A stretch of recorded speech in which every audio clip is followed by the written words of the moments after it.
1절에서 14절까지 봉독합니다.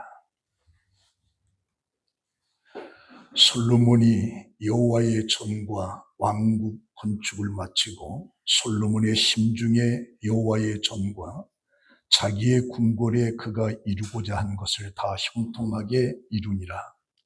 밤에 여호와께서 솔로몬에게 나타나사 그에게 이르시되 내가 이미 내 기도를 듣고 이곳을 택하여 내게 제사하는 성전을 삼았으니 혹 내가 하늘을 닫고 비를 내리지 아니하거나 혹 메뚜기들에게 토산을 먹게 하거나 혹 전염병이 내 백성 가운데 유행하게 할 때에 내 이름으로 일컫는 내 백성이 그들의 악한 길에서 떠나 스스로 낮추고 기도하여 내 얼굴을 찾으면 내가 하늘에서 듣고 그들의 죄를 사하고 그들의 땅을 고칠지라.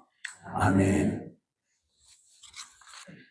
봉독한 말씀으로 이 땅을 고쳐 주소서라고 하는 내용으로 함께 은혜를 나눕니다. 윌리엄 베드더의 위즈덤 스토리북이라고 하는 책에서 이런 글이 하나 있습니다. 어느 날 몇몇 제자들이 소크라테스에게 물었습니다. 인생이란 무엇이냐? 그래서 소크라테스가 그들을 사과나무 숲으로 데리고 갑니다. 때마침 사과가 무르익는 계절이라 달콤한 사과 향기가 코를 진동시켰습니다. 소크라테스는 제자들에게 숲 끝에서 끝까지 걸어가며 각자 가장 마음에 드는 사과 하나씩을 골라라. 단 다시 뒤로 돌아갈 수 없고 선택은 한 번뿐이다라고 하는 조건입니다. 그래서 학생들은 사과나무 숲을 걸어가면서 유심히 관찰한 끝에 가장 크고 좋다고 생각하는 열매 하나씩을 다 땄습니다. 그리고 학생들이 모든 사과나무 숲의 끝에 도착했을 때 소크라테스는 미리 와서 그들을 기다리고 있었습니다. 그가 웃으면서 학생들에게 말하기를 모두 제일 좋은 열매를 골라오겠지. 학생들은 서로의 것을 비교하면서 아무 말도 하지 않았습니다. 그래서 소크라테스가 다시 한번 묻습니다. 왜? 자기가 고른 사과가 만족스럽지 못한가 보다. 그때 한 학생이 선생님, 다시 한 번만 고르게 해주세요. 한 제자가 부탁을 했습니다. 숲에 막 들어섰을 때 정말 크고 좋은 걸 봤거든요. 그런데 더 크고 좋은 걸 찾으려고 따지 않았어요. 사과나무 숲 끝까지 왔을 때 제가 처음 본 사과가 가장 크고 좋다라고 하는 것을 알았습니다. 그러자 다른 제자가 또 말하기를 선생님, 저는 정반대입니다. 숲에 들어가 조금 걷다가 제일 크고 좋다고 생각되는 사과를 골랐는데요. 나중에 보니까 더 좋은 게 있었습니다. 저도 후회스럽습니다. 선생님 한 번만 기회를 더 주세요. 그래서 다른 제자들도 약속한 것처럼 한 번만 기회를 더 달라. 그때 소크라테스는 웃으면서 단호하게 고개를 저으면서 진지한 목소리로 말을 합니다. 그게 바로 인생이다. 언제나 단 한 번의 선택을 해야 하거든. 살면서 수없이 많은 선택의 갈림길에 앞에 서지만 기회는 늘 한 번뿐이다. 순간의 잘못된 선택으로 인해서 책임은 모두 자기 자신이 감당해야 된다. 중요한 것은 한 번뿐인 이 선택이 완벽하게 바라는 일이 아니라 때로는 실수가 있더라도 후회하지 않고 자신의 선택을 끌어안는 것이다. 그래서 오늘 내 불행은 언젠가 내가 잘못된 선택의 결과다. 오늘의 불행은 언젠가 내가 잘못된 선택의 불행이다 라고 하는 글이 있습니다. 저는 이것을 보면서 우리가 잘못된 선택의 그 모든 것을 우리는 다시는 바꿀 수 없는가? 변화될 수가 없는가? 라고 하는 궁금한 의문이 생기는 겁니다.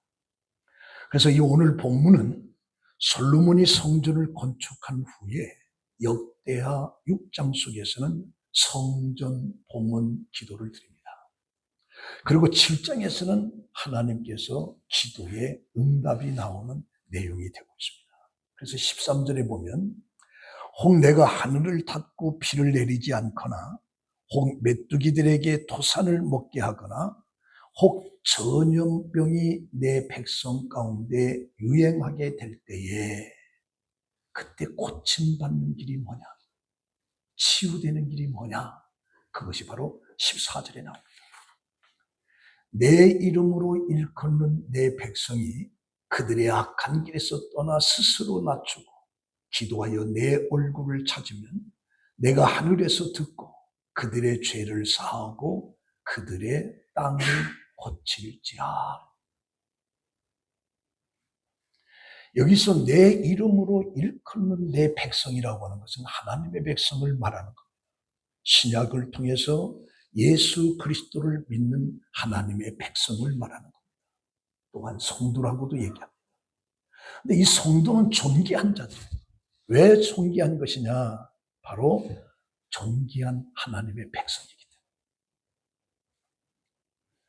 그러면 왜 우리가 존귀한 하나님의 백성인가라고 하는 것을 세 가지로 얘기해보면, 첫째는 우리는 예수의 피를 통해서 값을 주고 구원받은 자이기 때문입니다. 이것이 베드로전서 1장 18절에 너희가 알거니와 너희 조상이 물려준 헛된 행실에서 대속함을 받은 것은 은이나 금같이 없어질 것으로 된 것이 아니요 오직 흠없고 점없는 어린 양 같은 그리스도의 보배로운 피로 된 것이다. 그래서 우리는 예수 그리스도의 피를 통해서 구원받은 자이기 때문에 존귀한 하나님의 백성입니다.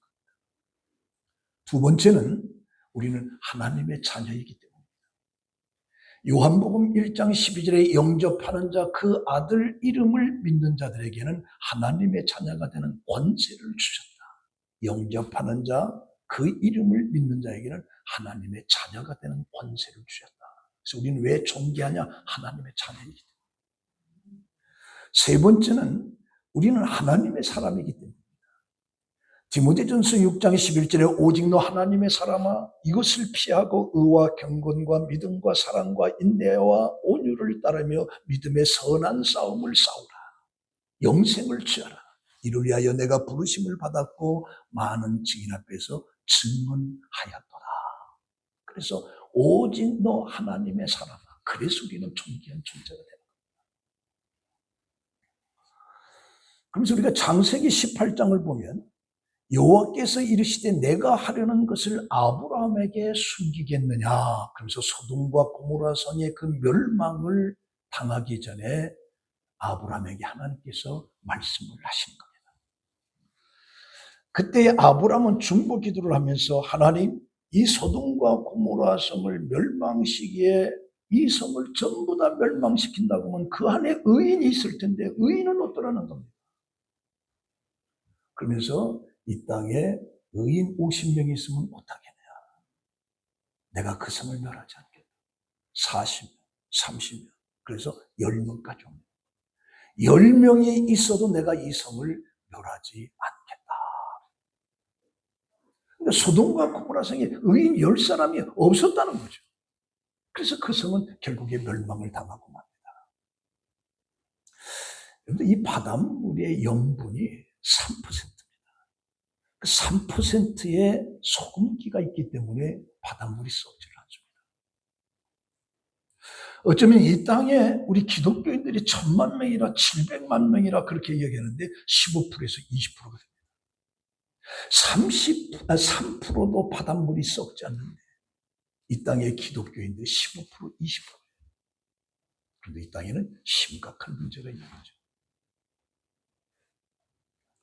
그래서 우리는 이 기독교인들이 이 땅의 희망이고 이 땅의 소망이고 꿈인데 3%만 돼도 바닷물이 썩지 않는데 20%, 15%가 되는 기독교인이 있는데 어찌 이 민족이 이렇게 아픔 속에 있느냐.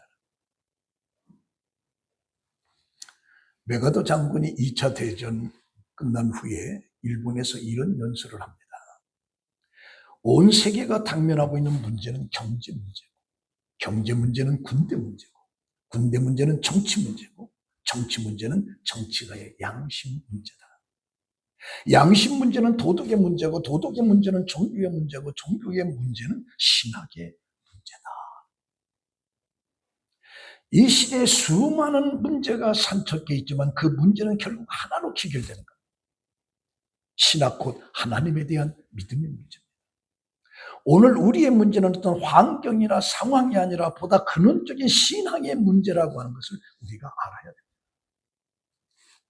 오늘 봉독한 말씀 속에서 하나님은 솔로몬에게 치유에 고침받는 세 가지 길을 제시하고 있는데, 첫 번째가 뭐냐? 악한 길에서 떠나라. 내가 선택을 해서 선택의 결과가 내가 불행을 가져왔다 할지라도 거기서 벗어나는 길이 뭐냐? 악에서 떠나는 길. 이사야 선지자는 이사야 1장 18절에 여호와께서 말씀하시되 오라 우리가 변론하자. 너희 죄가 주홍 같을지라도 눈과 같이 씌어질 것이요 진홍같이 붉을지라도 양털같이 시겠. 또 이사야 1장 4절에 보면 슬프다 범죄한 나라여 허물진 백성이요 행악의 종자여 행위가 부패한 자식이라. 그들이 여호와를 버리며 이스라엘의 거룩하신 이를 만으리 여기면서 멀리하고 물러갔도다 라고 탄식하는 소리가 나옵니다. 이 선한 길을 가야 되는데 사람들이 악한 길을 가는 거예요. 선한 길보다는 악한 길이 때로는 눈에 더 잘 들어옵니다. 악한 길이 더 마음을 사로잡을 때가 많고 망할 줄 모르고 망하는 그것으로 떨어져 나가는 거예요. 그래서 하나님께서는 악한 길에서 떠나라. 그것이 고침받아. 그것이 치유돼요. 그래서 우리는 선한 길과 악한 길을 먼저 구분을 해야 되는데, 성경에서 선하다라고 말할 때는 하나님의 의도와 맞는 것을 말합니다. 하나님께서 보시기에 좋은 것을 우리는 선하다라고. 하나님께서 이 피조물을 만드시고 나서 하나님 말씀에 보시기에 좋았다 라고 하는 이 좋았다라고 하는 말은 하나님 마음에 쏙 들었다. 하나님이 창조된 의도대로 되었다라고 하는 것을 좋았다라고 표현하고 있습니다. 이것이 바로 선함의 본래 목적인 의미입니다. 악은 도덕과 법의 차원에서 악만을 의미하는 것이 아니라 악은 하나님의 눈살을 찌푸리도록 하나님의 마음에 들지 않는 것이 바로 악이라고 성경은 말하고 있습니다. 그러니까 악하다라고 하는 것은 하나님의 뜻에 맞지 않는 것, 하나님이 싫어하시는 것. 그래서 하나님께서 싫어하시는 길에서 우리는 벗어나야 된다. 하나님이 원치 않는 길에서 벗어나는, 이게 악에서 떠나는 겁니다. 그래서 그 길에서 떠날 때 우리는 악에서 멀어지고 갈 수 있고, 악에서 멀어지니까 그때는 하나님과 가까워질 수가 있어요. 그래서 하나님의 의도를 알 수 있고, 그리고 하나님과 교통을 합니다.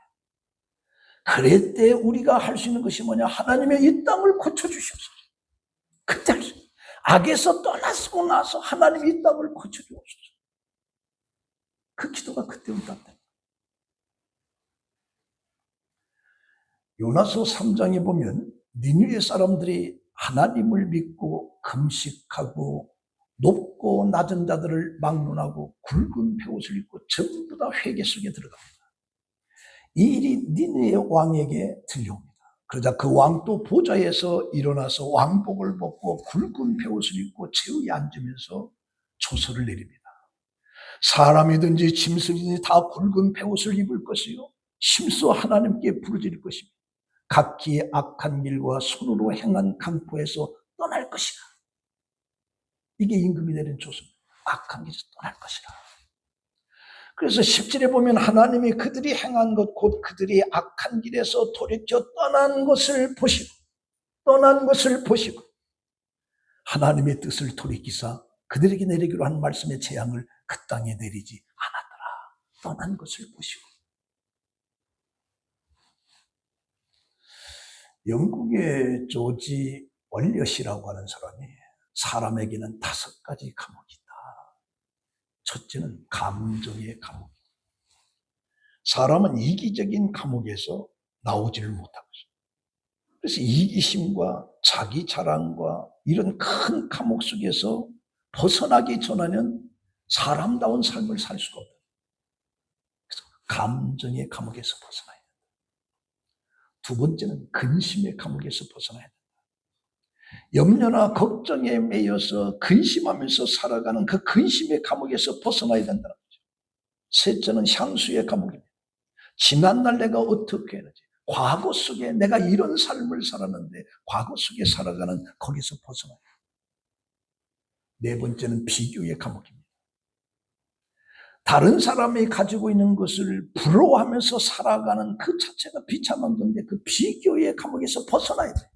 벗어나지 못하는데 일생을 비교하면서 불행하게 산다. 다섯 번째는 증오의 감옥입니다. 다른 사람의 잘못을 돌리며 끊임없이 누군가를 증오하는.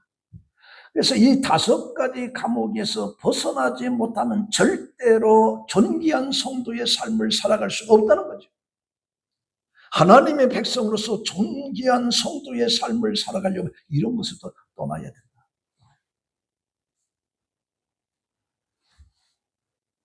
하나님께서 싫어하시는 것을 하는데 어찌해서 우리에게 황폐한 땅을 주장했는가? 하나님이 가지 말라고 하는 것을 내가 어거지로 가면서도 내게 무슨 놀라운 축복을 요구하고 있는가? 악한 길이라고 하는 것은 하나님을 거역하는 길입니다. 악한 길이라고 하는 것은 하나님의 뜻을 저버리는 것이고, 악한 길이라고 하는 것은 하나님께서 창조하신 때의 의도와 맞지 않게 사는 것을 말합니다. 악한 길이라고 하는 건 생명을 무시하는 길이요, 악한 길이라고 하는 건 미움의 길이요, 갈등의 길이요, 우상배의 길이요, 패망의 길이요.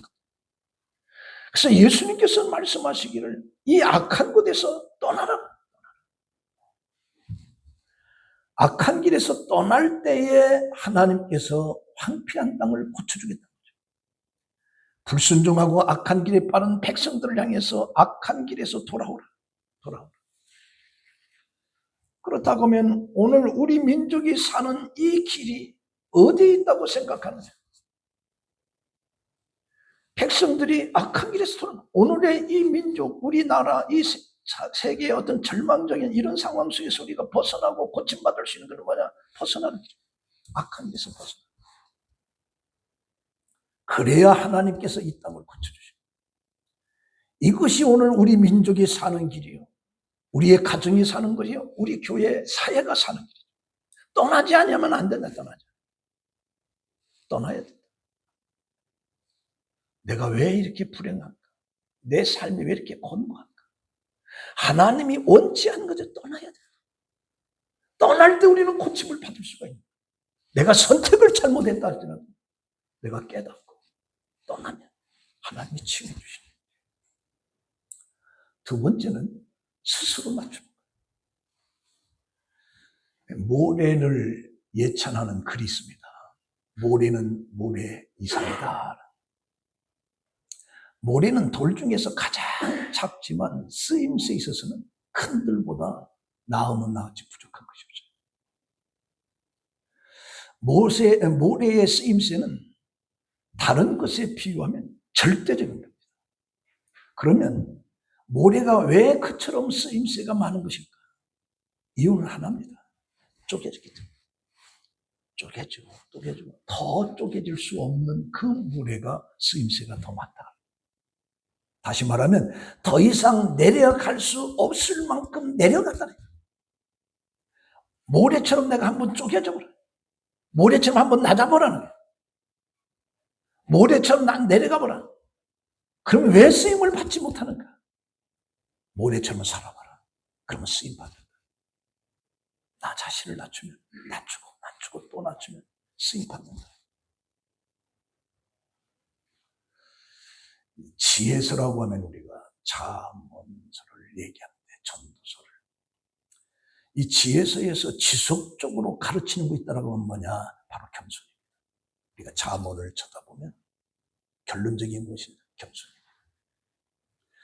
이 땅의 많은 어른들도 예로부터 지금까지 지속적으로 우리에게 교훈 주는 것이 뭐냐? 바로 겸손입니다.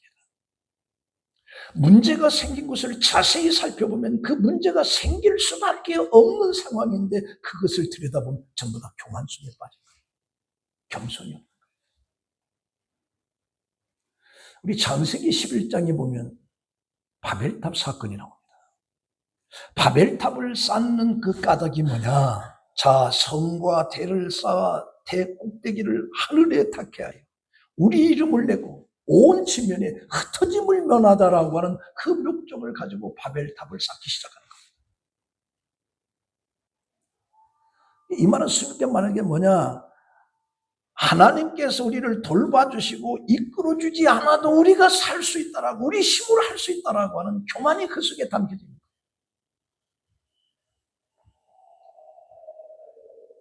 그래서 그들이 강조하는 것은 우리 이름을 내고 흩어짐을 면하자.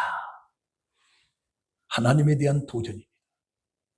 결국에 하나님께서 그곳에 내려오셔서 그들의 언어를 흩으시고 전부 다 그들의 언어가 통하지 않으니까 통하는 자들끼리 사방으로 흩어짐을 면하자라고 해서 쌓은 타발집이었지만 결론은 전부 다 흩어지고 만 거예요. 바로 이게 교만의 결과예요. 교만의 결과. 오늘 우리가 이 봉독한 말씀 속에 6장, 7장이 솔로몬이 성전을 건축하고 낙성식하면서 기도했던 것이 응답되어지는 내용이 바로 7장이 오늘 봉독한 말씀의 내용인데, 다윗은 이 땅에 가질 수 있는 것을 다 가졌습니다. 부귀를 가졌고 권력을 가졌습니다. 심지어는 모든 것을 다 할 수 있었는데 딱 한 가지만 못한 거예요. 그게 뭐냐? 하나님의 성전을 건축하는 거죠. 그는 성전을 지키기 위해서 필요한 모든 물건들, 재물들까지 다 모았습니다. 좋다고 하는 것은 전부 다 모았습니다. 준비를 철저하게 했습니다. 하나님의 성전 설계도까지 다윗은 다 만들어놨어요.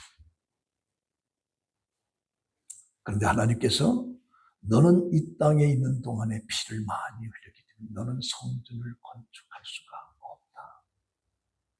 네 허리에서 나온 네 아들에게서 성전이 건축되리라. 그 말을 다윗은 순종을 한 거예요. 그게 겸손이에요. 다윗은 할 수 있습니다. 명령만 내리면 모든 건 다 준비되어 있습니다. 하나님의 성전이 건축되어질 수 있습니다.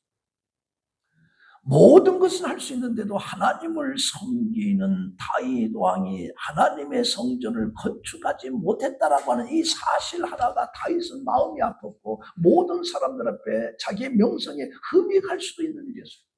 그렇기 때문에 명령만 하면 다 할 수 있어요. 못할 것이 없는데 못했다라고 하는 어떤 다윗의 경력에 부끄러움이 될 수도 있었어요. 그런데도 불구하고 다윗은 순종을 한 거예요.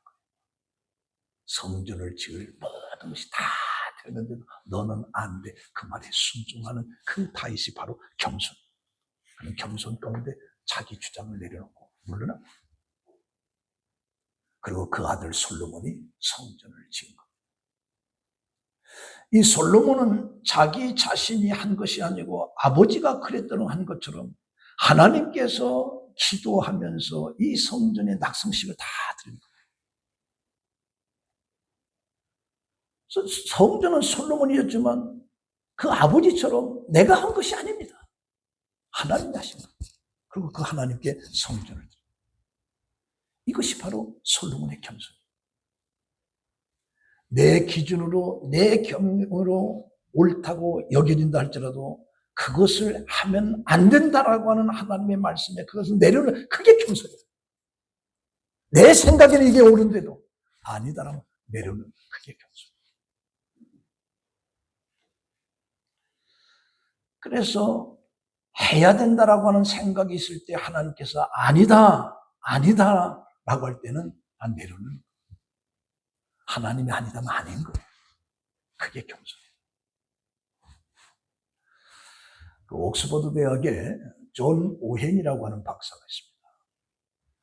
근데 그가 이제 무식한 땜장했던 존 버년, 철로 역정을 지었던 존 버년이 그 무식한 땜장이와 같은 사람이었어요. 근데 런던을 방문할 때마다 언제나 그는 그를 찾아가서 그의 설교를 듣습니다. 존 버년의. 그때 어느 날 찰스 왕이 존 오헨 박사에게 당신이 학식이 뭐가 부족해서 그 무식한 존 버년의 설교를 꼭 듣습니까? 그 천박한 그런 설교를 들으려고 합니까? 그때 오헨 박사가 이렇게 말합니다. 만약에 그 땜쟁이가 가진 은사를 가질 수만 있다고 하면 저는 기꺼이 저의 모든 학식을 다 포기할 겁니다. 그래서 이 오헨 박사의 이 존경을 받다. 그 존 버년이 결국에 감옥에서 철로 역정이라고 하는. 그게 겸손이다, 겸손. 그래서 우리가 평생에 싸워야 될 두 가지 적이 있는데 하나는 자신이 남보다 우월하다고 생각하는 그 교만과 싸워야 되고 다른 하나는 자신이 남보다 못하라고 하는 자기 멸시하는 것과 이 두 가지 싸움을 싸워요. 그래서 교만도 멸시도 아닌 겸손이야말로 인생의 험한 길을 무사히 건너가게 해주는 하나님의 능력이 되는 겁니다. 그래서 잠언 29장에 보면 사람이 교만하면 낮아지겠고 마음이 겸손하면 영예를 얻으리라. 그래서 그런 말도 있어요. 세계 2차 대전 때에 일본이 왜 미국의 진주만을 공격했다면 그게 패했느냐. 그때 많은 사람들이 이를 얘기합니다. 일본이 미국에 대해서 뭘 몰랐다.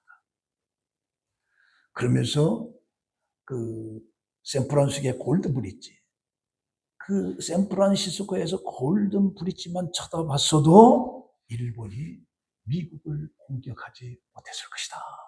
그런 이야기를 한. 다시 말하면 겸손이 없었어요. 겸손. 미국을 자세히 들여다보면 아 이게 아니구나. 전쟁을 일으킬 수가 없었는데 일본은 그런 걸로 교만 속에 빠졌다. 그래서 우리는 세상을 살아가면서 가장 미덕이 겸손인데 재밌는 것은 평준화 법칙이라고 하는 게 평준화 법칙이라고. 내가 아무리 똑똑해도 60세가 되면 똑같아요. 국민학교 졸업한 사람이나 대학교 박사학위 받는 사람 똑같아요.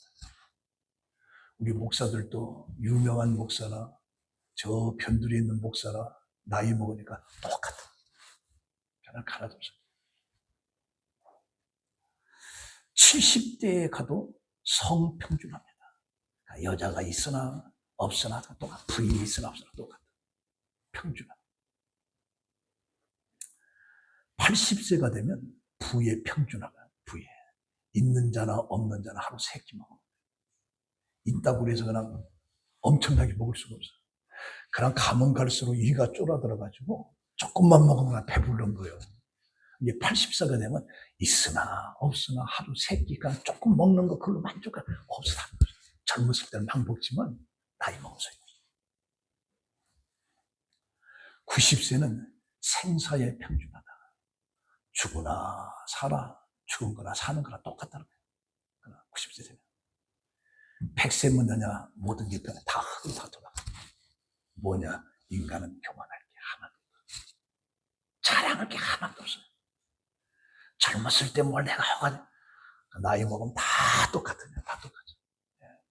제가 오늘날 그 핸드폰에 그 인터폰 뭐가 안 나오는 거 봤더니 젊었을 때 우리나라 뭐 탑스타라고 하는 탤런트가 여자 얼굴에 딱 나왔어요. 70대 넘어가서 보니까 전부 다 주름투성이고 똑같아. 우리하고. 이게 평균. 그래서 인간은 이쁘다고, 지식이 많다고, 돈 많다고, 교만할 거 하나도 없다. 평균. 그건 뭐냐? 우리의 겸손을 가리키죠.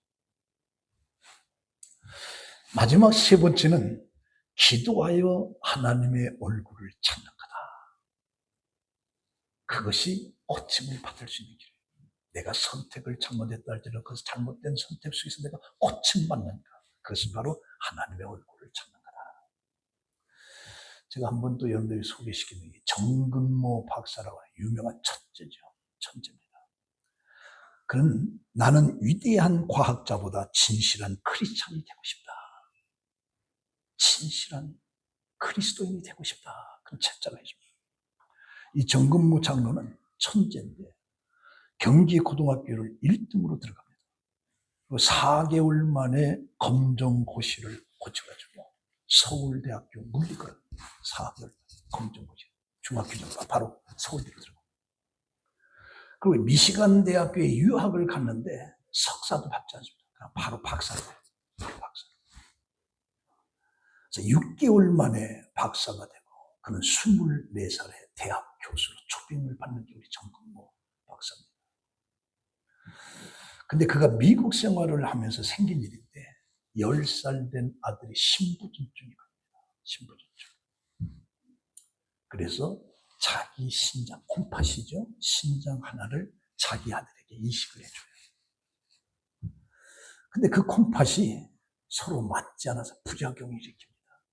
이 콩팥이 2개니까 1개 띄워줘도 된다 해가지고 막 띄워주고 그러는데 부작용이라는 부작용이에요. 그러니까 부작용이니까 주사를 놓으려고 하니 다른 곳에 부작용이 생기고 그런 진단이 나와요. 그러니까 주사를 놓을 수도 있고 놓을 수 없을 수도 있고 이런 상황 속에 정근무 그 분이 갈등 속에 부인과 고통을 당하고 있는 거예요.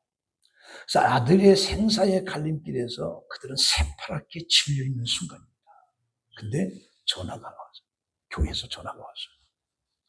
기도회에 참석해라. 그 연락을 받고 정근무 이 장로인데 그 양반이 시험이 들었어요. 내 사정도 알 텐데 내 아들이 지금 죽느냐 사느냐 한다는데 교회에서 그 사정도 몰라주고 기도할 제목이 있으니 교회로 오시오. 너무너무 서운한 거예요. 근데 자기 부인은 갈 준비를 하는 거예요. 그래서 정근무 장로가 부인은 여보, 아들이 지금 삶과 죽음 사이를 오고 가는데 언제 죽을지도 모르는데 어떻게 이 자리를 떠난다는 것이오? 부인을 책망을 합니다. 그때 부인이 뭐라고 하느냐? 우리가 여기 있다고 아들이 낳는 게 아니라 하나님께 맡기자. 우리가 아들 옆에 있으나 없으나 다 마찬가지. 우리 할 일이 없다. 그러니 하나님이 하셔야 된다. 그래서 부부는 교회에 간 거예요. 그래서 교회 가서 여러 가지 기도 프로그램에 같이 기도하고 이제 돌아온 겁니다. 그런데 놀라운 기적이 일어나죠. 아들이 깨끗이 나았어요. 치유가 일어나요. 하나님이 치유해 주시고. 보편적인 생각으로는 이게 불가능한 거죠. 자기 자식이 죽어가는데 지금 교회 가서 기도로 오라고 하니까 기도 간다는 것이 이 자리를 뜨면 아들이 언제 죽을지 모르고 간 거예요. 근데 그 기적이에요. 그래서 이 기도라고 하는 것은 때로 능동적으로 기도해요. 야곱이 천사와 더불어서 씨름하면서 환도뼈가 부러지기까지 나에게 복을 주지 않으면 안 되게 막 끈질 기도로 억지로라도 능적더라도 기도에 힘이 거기 기도를 그렇게 하라. 그러니까 환도뼈가 부러지기까지 기도하는 야곱의 고집스러운 그 기도, 그게 바로 하나님을 찾는, 그게 고침받는, 우리 삶의 잘못된 선택에서 벗어날 수 있는 치유의 길이 거기다. 다니엘도 매일 하루에 3번씩 자기가 기도한다는 걸 알면 사자굴 속에 죽는다는 걸 알면서도 예루살렘을 향해서 3번씩 기도하는, 창문을 열어놓고 기도하는 다니엘. 바로 하나님을 찾는 것이, 하나님을 향해서 부르짖고 하나님을 찾는 것이 고침받는, 치유받는 길이다. 치유받는. 그래서 여호수아는 그런 얘기를 합니다. 모든 백성을 다 불러놓고 마지막에 그렇게 얘기합니다. 오직 나와 내 집은 여호와만을 섬기겠다. 너희들 하고 싶은 대로. 그러나 나는 하나님만을 섬기겠다. 왜? 그는 하나님을 바라봤기 때문에. 자, 오늘 이 말씀의 결론입니다. 우리는 내가 선택한 것에 그 결과를 내가 받아야 되는 비극적인, 왜? 우리는 한계적인 존재이기 때문에 선택이 항상 옳을 수는 없어요. 내 선택 한 번이 내 인생 전체를 무너뜨릴 수도 있습니다. 그런데 그걸 받아들이고만 끝나야 될 것인가? 하나님은 그렇게 말씀하지 않고 있다.